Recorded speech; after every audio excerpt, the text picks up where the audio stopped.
let's hear the stories from the one and only Henry Winkler!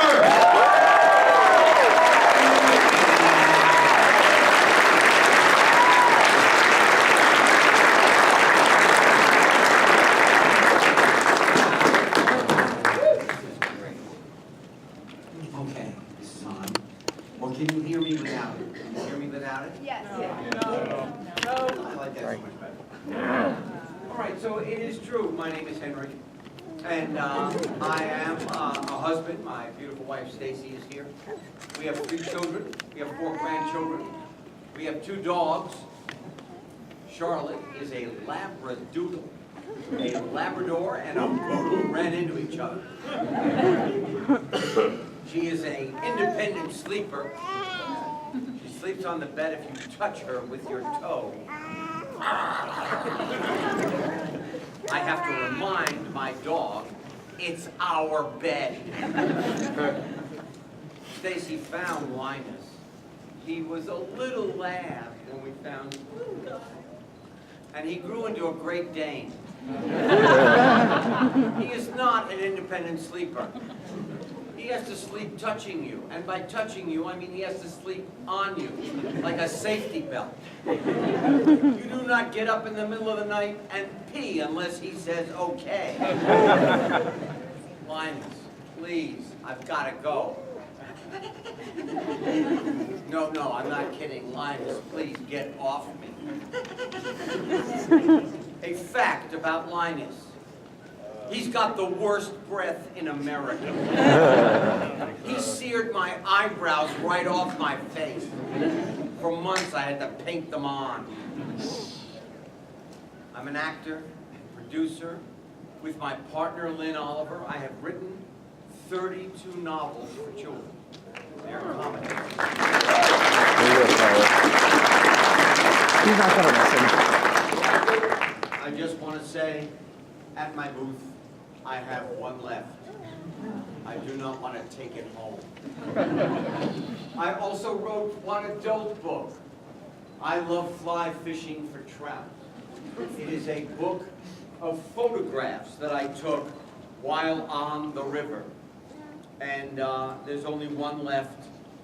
Unbelievable photographs. I mean, God, I sometimes am amazed at how talented I am. I don't want to take that home either.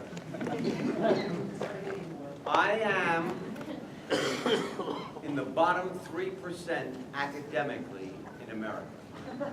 I was told that I would never achieve. I took geometry for 4 years, same course. Regular school, summer school, regular school, summer school, regular school, summer school. I finally passed it my senior year summer school, 1963.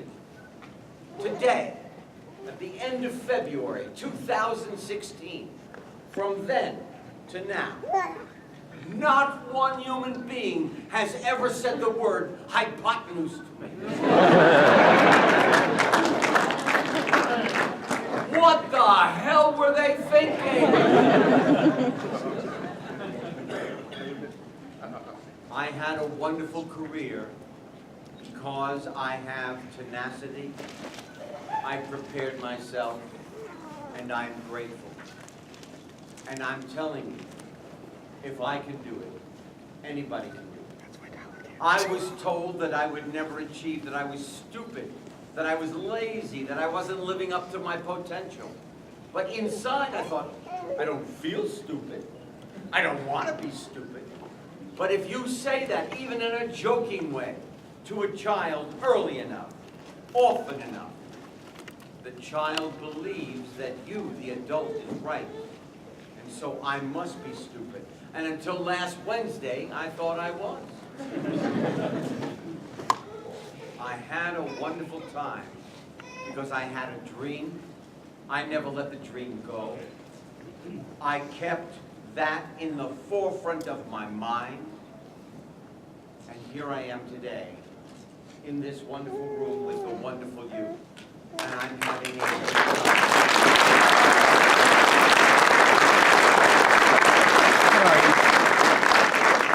But it's true.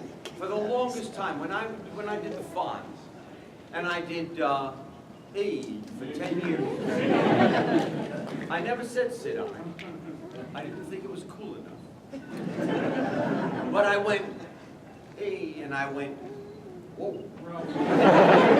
Whoa came from my favorite sport at the time was with horseback riding.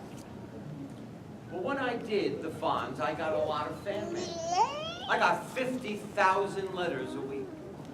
And I was so nervous to leave my apartment because people wanted my socks without ever taking off my shoes.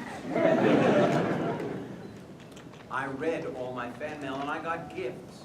I got jewelry. I got wonderful hooked rugs in aqua. Henry Winkler, shooting star. But I also got a metal cutting, and it said, if you will it, it is not a dream. If you will it, it is not a dream. And I knew that it was an important thing, and I put it on my wall in 1976. And it's been my watchword ever since. If you will it, it is not a dream. I was a negative thinker growing up. I can't, I won't, she won't go out with me, I'll never get a job. I was told how hard acting was, it just on and on and on. And finally I read this one philosopher, and he said, don't put a period on the end of a negative thought. If the negative thought comes into your mind, I can't, I won't, it's too hard, oh my good, you just say, I'm sorry, I've got no time for you now. People will look at you very strangely because you're saying to nobody, I'm sorry, I've got no time for you. But the fact of the matter is that it works. Eventually, your habit becomes removing the negative thought and replacing it with a positive. And you continue walking to your dream, and then one day, you get to stand up here and talk to you. It's amazing. I've had the most wonderful and varied career. This summer, I want you to say it with me now, better late than never. Better late than never. Better late than never. Better late than never. NBC. Better Late Than Never is a show that I did with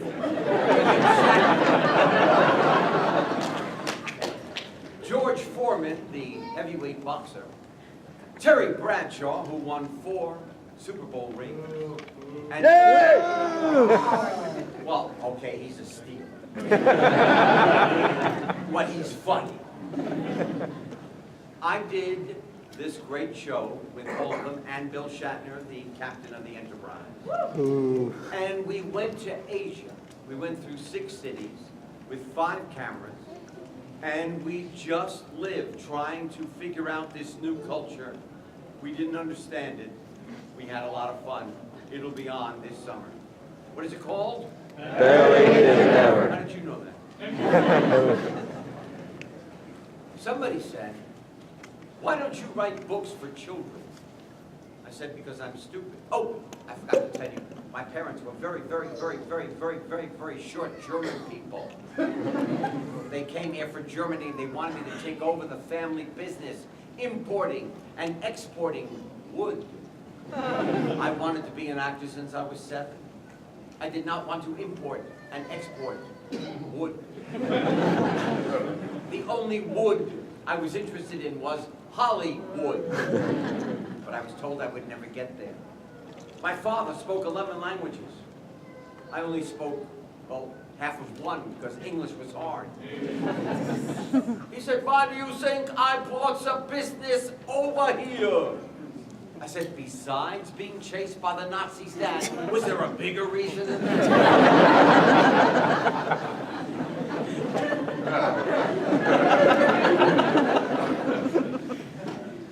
They used to call me dummer Hund. For those of you who don't speak German, that means dumb dog. Very supportive people. Stacy and I made a promise that whatever our children said to us, we would listen. They could say whatever was on their mind, you pay for that. Our daughter was 5. She had a bunny. She called it Mr. because she was very creative with names. She was supposed to clean the cage, feed the bunny. She came in the bathroom one morning. I said, "Did you feed the bunny? Did you clean the cage?" She looked at my wife, and our daughter Zoe said, "Why did you marry him?" Max came running in, our youngest, little Max. He said, "Dad, I know that they make corn oil out of corn. How do they make baby oil?"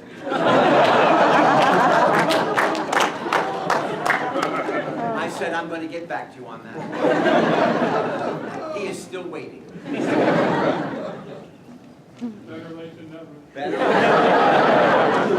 Better late than never. Great show. So somebody said, write books. Now, I didn't know that I had a problem learning until I was 31. Our oldest son, Jed, was in the 3rd grade. He was studying the Hopi Indians in Arizona. So we went on Christmas break, no, on Easter break, to Arizona. We're driving across Arizona. Jed is standing behind me. There were not seatbelts at that time. He was talking in my ear. And well, from about 7:30 in the morning until 9:30 at night, I wanted to say, "Jed, shut up!" But he was so smart, I couldn't. Everything he said was so interesting. I thought, the next sentence, I'm going to tell him to be quiet. Couldn't do it.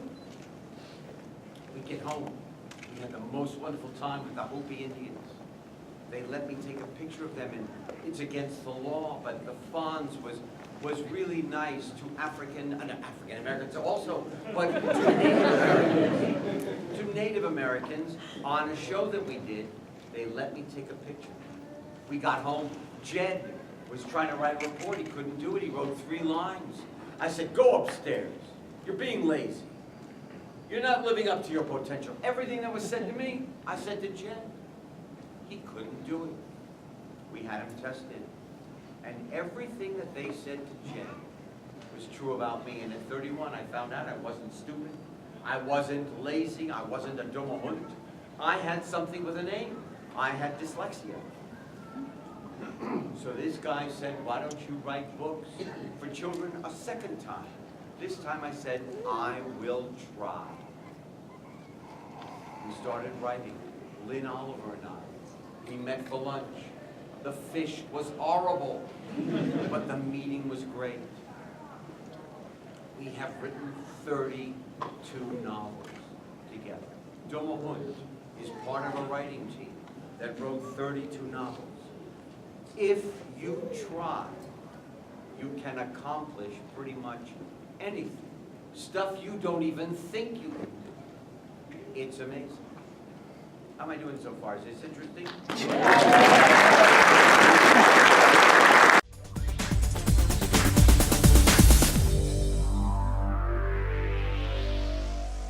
Toxic Pop has a new Facebook page. Like it to see pictures and keep informed about our upcoming events and videos. A link is in the description. Go to www.facebook.com/toxicpop1. This video is sponsored by the Crazy Kings of Toys. Check them out for all your toy needs and find out why they are so crazy. Find them on Amazon, eBay, Bricklink, and Facebook. Links are in the description.